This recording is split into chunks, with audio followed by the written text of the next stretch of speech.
Hey guys, Chris from the Ultimate Recycler. Welcome back to the channel. I'm in my shed today. It's only one day since I posted the video about my shoulder surgery, which got a great response. A lot of you seem to enjoy watching that, and I found the surgery pretty amazing actually. But it's not going to be everyone's cup of tea, but I wanted to share with you guys that have been following my channel how it all went. So it's only the next day now. My shoulder's feeling pretty good. I've weaned myself off some of the heavy painkillers, which means I'm a little bit clearer in the head, and I'm hoping to get back into some jobs. Now, I know a lot of you have said, take it easy, rest up, don't rush back into doing stuff because we'll wait around for you. And that's really nice, but this is resting up for me. I'm tinkering in my shed, I've got the fire going, I'm just organising a little bit of stuff. I'm going easy on my arm, I'm not stressing it, it's in the sling. But I'm not one to sit on the couch or lie in bed all day. In fact, I would feel a lot worse. So not only is this being productive, but it is good for my mental health, getting out and doing stuff and bringing you another video. So today, what are we doing? Well, we're going to tinker in the shed a little bit. I'm getting a few things organised I'll show you in the tick. I've put some little drawers on a bench here, and in the drawers was some old paperwork. And one of my secrets to cleaning up, one of my methods I think that helps you clean up properly is to deal with things. When you have time, deal with everything. Make decisions. Do not just move it to another box that'll have to be sorted out another day. So I went through all the paperwork. Some of it's gone to the recycle bin. Some old bank statements that are well out of date will be used to light the fire. And there's been some stuff that I had been missing for a while, and now that's been filed where it should have been. I also found this. Now, I'll have to put it down and fold it out because I can't do it one-handed. It's an old poster from the 1970s. Here we go. It came out of a newspaper. I think it was published by the Herald, and the date is 1972. And it's a Australian rules football poster for the Richmond Tigers, and I think this was just pre the 1972 grand final. And it's kind of written in the old style poster, the old font, and things that you would have read in a newspaper, in the 1800s. Great feats of football skill and dexterity, and bedazzle their opponents. It's a pretty cool, it's only paper, but it's a pretty cool old poster. It has got torn corners where it's been sticky taped, but it is an original. And football paraphernalia and things like this are very collectible. I did a quick search on eBay. I didn't find any on there. I would think framed up it would be at least a $50 to $100 poster. I did find a couple on collectors' websites, but there was no prices. So I think it's a relatively scarce piece. And of course, being, what are we, 30? It's 50 years old. You don't find many of them in good condition. So what I'm going to do is I'm going to frame this up. And I'm not going to sell it in the shop. My son, Steve, actually does support the Richmond Tigers, so I'll give it to him for him to hang in his shed. But now, we're going to have to find a frame for it, and we'll frame it up so it at least gets preserved and protected. Oh, incidentally, there's the little drawers that had the paperwork in that I just put on my shelf here. They do block a PowerPoint, but I've found a power board that I'll just mount up on the wall a little bit higher. So all this downtime in my shed, yes, I'm going to be slower doing these jobs with one hand, but it does allow me time to get things set up nicely. There's one drawer obviously missing, and I think that's got table tennis gear in it. I'm not sure where it is, so I better find that. I've made a little bit of space in the shed here, and as you can see, I've got the wood fire burning now. It's actually not a bad day, but because I'm out here and not really doing a lot of physical work, it's nice to have the fire going. Plus, this floor has been quite damp from a leak in the roof, so it's nice to dry it all out. Alright, but that about ends the space in the shed. It's very cluttered still. But there was a couple of old frames here, and I think I've kept a lot of frames because I'm going to be doing some reframing. And I think that one there might do the job nicely. The print there is very faded. It's of no value. And I may be able to put the poster over the top of that actual picture and use the white surround as a mat around the outside of the poster. The frame itself, well, the old cream with a little bit of gold doesn't really suit. I think I'll take the glass out, clean it up, and I'll probably just spray the frame black. I think black will go well with that poster. And of course, yellow and black are the Richmond colours. Okay, believe it or not, I've managed to make some space on my table in the middle of the room. Of course, everything else just got piled up higher all around it, but we've got to do baby steps, and I've got a work area now. And if this little project is successful, we'll get rid of a print that's really of no value. It's probably a 1980s print by the looks of it. It's a kind of a masonite board with staples on the back, so yeah, quite modern. It's the sort of thing you would find in a thrift store for a couple of dollars anyway, so it'll be good to turn it into something that's will protect a valuable poster. The glass looks pretty good. As I said, I'll repaint the frame. Doesn't appear to be any damage. Clearly it's very dusty and dirty, so I'll just clean that up a bit, and I'll take the staples out of the back and remove the glass and the actual print, and then hopefully we can attach the poster very carefully, just with some double-sided tape, and we'll get it nicely squared within the frame. So we're not even 1 week into my 6 weeks with a sling on, so it looks like there's been water in there. Oh, that's a bugger. We might have to find another bit of card, because that won't work as the mat. But yes, I'm going to get pretty good at my left hand after all this practice, I guess, aren't I? All right, there's another one of the. Oh, look at the dust. There's another one of these, and I'm wondering if the mat or the white part of the print is not stained, because I can't use that one. Okay, here's the other one. It's got a much larger picture in it, but unfortunately, the poster does cover the picture, but it doesn't cover the bottom name. So that's not going to be any good either. This one doesn't appear to be stained. And I don't know how well you can see the other one with the reflection before, but you can see there's a watermark right around there. So that one's going to be no good at all unless I respray it white. This one might be okay if we turn it over the other way, because it doesn't look like it's water stained. So I think I'll pull this top one out, and we'll see if we can use that.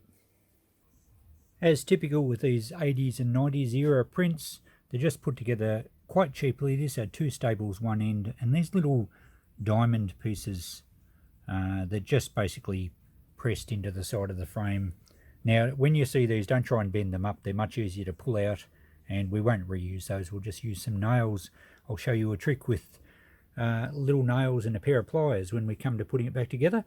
The string's quite good. It's just been stapled on, but it's quite strong.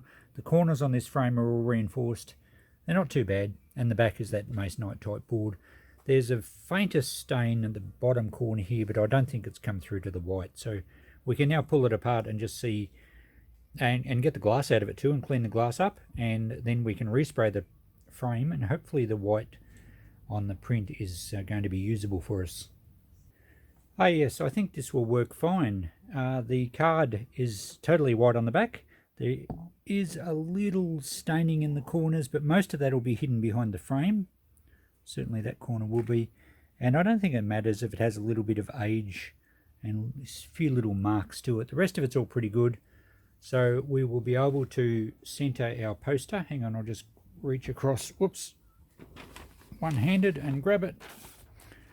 I'm holding the tripod in my my bad arm, but it's in the sling and it's well supported, so I think that's going to work well. So yeah, the white's going to be a nice contrast, and then to have the black frame around it again will be good. We'll just have to make sure we get it central. The little torn corners I'm not going to trim off. That's fine, that's part of its story. So I reckon that will work well. So I'm going to use some double-sided tape, and I'll do some measurements and make sure I get it nice and central, and that will work perfectly fine. We can clean the glass up. The backboard's still nice and straight, so that's going to be good. And next thing is to give the frame a good wipe down, maybe a little bit of sandpaper, just to, the frame is actually a glossy type finish, so we'll just give it a little bit of a rough up, make sure there's no bad pieces on it, and we'll take it out and give it a spray with just some plain simple everyday black spray paint. The next stage is that we've centered the poster on the white card. I've measured it in from all sides so it's nice and central. It is, I think I allowed an extra mil or 1.5 mil along the bottom, because the frame, the The board always fit a little loosely into the frame, so it will sit down a little bit at the bottom. So it's going to be central enough that you'll never be able to pick any discrepancy with the naked eye. Now I'll put that box on there as well because the poster had been folded and there was a crease in the middle and we had to get it nice and flat. And now the box is holding it in position. We can get some double-sided tape just probably in the corners and maybe halfway along the sides. This tape is for scrapbooking, and it is acid and solvent free, so hopefully it doesn't put any stains through into the poster. But if it does, look, so be it. Clearly the old sticky tape has stained it. So anyway, we're just going to use a little bit, really just to stop it sliding around. Once it's sandwiched between the glass and the backboard, it should be maintained nice and flat anyway.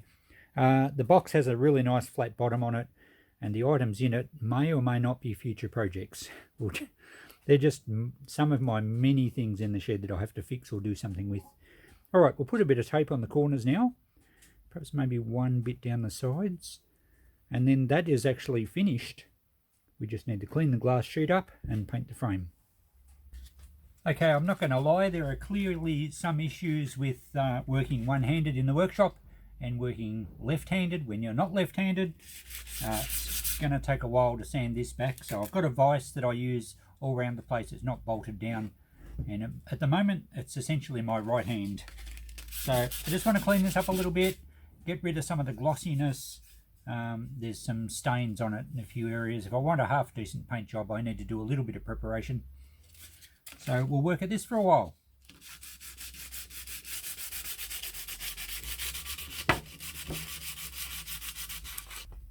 Alright, painting time, and the thing that was starting to cause me the most anxiety was getting the lid off the paint can with only one hand.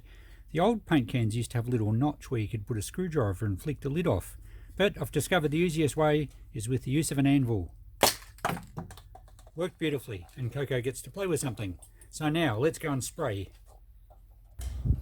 So it's also a little tricky spraying left-handed.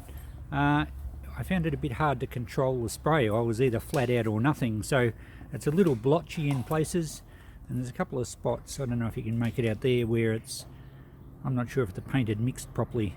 So I'm hoping a second coat will cover that. We don't have to be absolutely perfect and wonderful about it. It's going to look heaps better than that cream and gold colour that it was. I'll give it another coat, probably in about 20 minutes or so when it dries a bit. Okay, I got a second coat on the frame. In fact, I touched up a few bits for kind of a third coat, and it came up pretty well, and I think the black's going to look fantastic against the yellow poster. I've got the glass cleaned and it's sitting on top of the poster now, so you can sort of see how it's going to come along. So I did the painting and then I went off and had a 20-minute nap. One thing I'm finding is I'm still not sleeping through the nights, and I did sit up for an hour and a half last night responding to all your comments, which is great. I love it, and I'll try and respond to everyone who comments on my channel, and there will be a time probably when I can't, but I'm planning to keep it going as long as possible. But I figured I'm fortunate that I don't have a real job and don't have to go off to somewhere at a set time, so it's great to be able to sleep when I'm tired and get up and do something when I'm not. So that will mean afternoon naps from time to time, but that's fine. Happy with that. So there we go. All we've really got to do now is put the glass and poster assembly into the frame, and then I said I was going to show you a little trick about securing it with small nails, and then basically we're finished. Okay, I think I've shown this on a frame repair I did one other time. I've just got some very fine little nails here. They're probably 3/4 of an inch long, maybe not quite. It's going to depend on the frame you're using. Now in most cases you have a step here, because it would have some sort of, like this one did have staples. So there's usually a bit of timber to bite into on the frame. So all I do is lie the nail on the backboard, and then I get some, these are a bit larger. I have some smaller channel locks. These are quite large ones. They're only ones I can find at the moment. And I'm going to have to basically try and do this mostly with my left hand. Just my right hand is stabilizing it a little bit. And all we do is, oh, they're slightly magnetic. That actually would help. Is, oh, hang on. What's one other thing I've got to do? Is just maybe bunch the towel up a bit here, just so we don't mark our nicely painted frame. And then open them out and you just squeeze the nail into the frame. It doesn't take a lot of leverage because the nails are quite small and thin. And you can see there I could keep squashing this up until it disappeared and came out the other side of the frame, which obviously I don't want to do. And it does mean the jaw of the pliers will scrape against the backboard a bit, but it does mean that the nail stays nice and flat and it holds the board nicely into the frame. I probably could have done that a little bit neater, but you get the point. It's easy enough to put them in, and the beauty is that you don't stress the corners, which can come apart really easy on these modern frames because there's no hammering. So I'm just going to go around this frame and use the pliers, and I'll probably just put, say, 3 along the bottom and maybe 4 up each side, just to secure the backboard. And if I was restoring an old antique frame, I would probably use rusty nails because they just look a bit better than shiny ones. And there you go, that's all there is to it. Okay guys, we're job's done. The afternoon's nearly over. I've had a fun day in the shed and we've been productive. Have a look at this. There we go. Didn't that come up fantastically? There was nowhere to show you in the shed. It's just so cluttered, and plus I was getting reflections off the lights. I really like the yellow and black contrast, and I like the slight crinkliness of it, the little creases and the corner damage. It really gives it a nice authentic, you know, antiquity look of a genuine old piece of paper. So I think Steve will like that. It's I think, as I said earlier, I think it's a fairly valuable, certainly not a common poster, and Steve, being a Tigers supporter, should love that free shed. So there we go, pretty happy with that, pretty easy to do, left-handed and all. So I wasn't going to bring you a video today, but look, who knows what's going to happen each day when I get into my shed. So thanks for watching. I've really enjoyed my time out there, and I'm going to continue to do lots of projects in my shed over time, and I'll gradually get back to some of the bigger ones where I need 2 arms to do. But at least we can have a bit of fun. I do plan on doing some videos in my room, more along the lines of tutorial videos and educational videos. Maybe Helen, I think, suggested I do some researching on eBay videos. There will be a series on being a second-hand dealer, so feel free to throw in any input or suggestions, and we'll get some videos happening along those lines, because I can do those, well, almost with no arms. Now, you may hear the barking in the background. Coco's a little annoyed with me. I've locked her in the studio while I was filming because she was going to just go crazy. Let's go and see her before we go. I don't know, I'm just filming here. Hang on. Sorry. So this is where Coco gets put, kind of like the naughty room. So she's in the studio. She's not overly happy. So let's let her out. Come on. Oh, let's go and jump over Mummy. Okay guys, I'll see you next video. Bye for now.